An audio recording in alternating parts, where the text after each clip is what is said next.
for joining us on another tale. Israel is in a time of peace and prosperity. The night air was filled with a subtle whisper, a whisper only David could hear.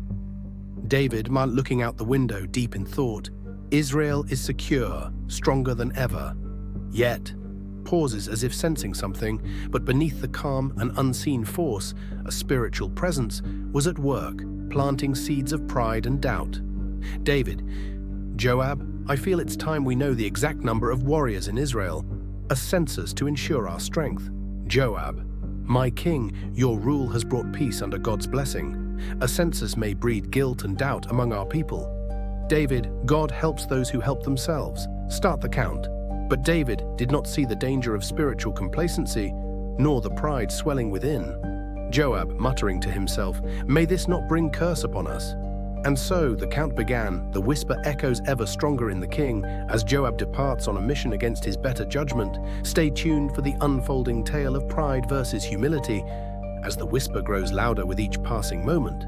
Our story continues with Joab and his officers on a mission to gather numbers from across Israel. But as they count and catalogue, a troubling sense of unease grows within the heart of the prophet Gad. He senses that something is off, a disturbance in spirit that he cannot shake. Meanwhile, King David sits uneasily on his throne, feeling the creeping tendrils of fear despite putting on a brave face for his people. As the days pass, Joab completes his mission and returns to David. But there's a catch. Joab has deliberately excluded the tribes of Levi and Benjamin, sensing a flawed motivation behind the king's orders.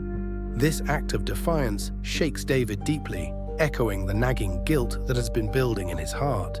He realizes the weight of his prideful actions and falls to his knees in prayer, confessing, I have sinned greatly. This internal battle between human pride and the need for godly humility plays out, leaving David filled with fear. This brings us to a turning point in this story as Gad sends a heavy message toward David. The prophet presents the fallen king with an ultimatum, a choice of judgment that will test the very fabric of his humility and faith. Will David choose wisely and find a redemption arc, or will his kingdom face consequences beyond imagination? After the count was over as instructed by King David, a panic ensued as a devastating plague unleashes its wrath, claiming 70,000 lives in its path. The people of Jerusalem find themselves at the mercy of a power far beyond their control.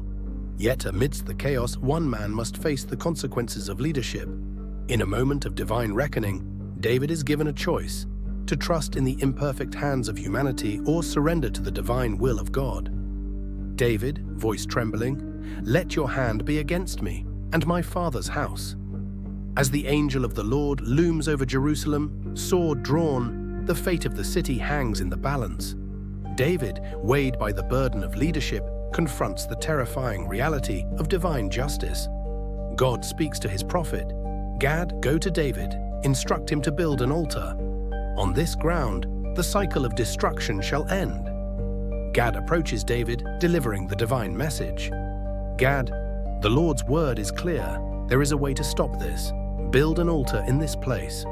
And so, through the divine mercy that surpasses human understanding, the plague is halted. In the crucible of leadership, David learns that redemption comes with a price, yet is always within reach. Our story continues with King David, whose courage as a leader is at the forefront of this unfolding drama. Driven by an unyielding faith, David sets his sights on a modest plot, the threshing floor of Araunah the Jebusite. Here, amidst fields ripe with history, David is presented with an earnest offer, the land, freely given. Yet in his wisdom and with reverence, David responds, I will not offer to the Lord that which costs me nothing. With those profound words, David purchases the land, marking the beginning of a monumental transformation. Erecting an altar on this sacred ground, he prepares to make a sacrificial offering.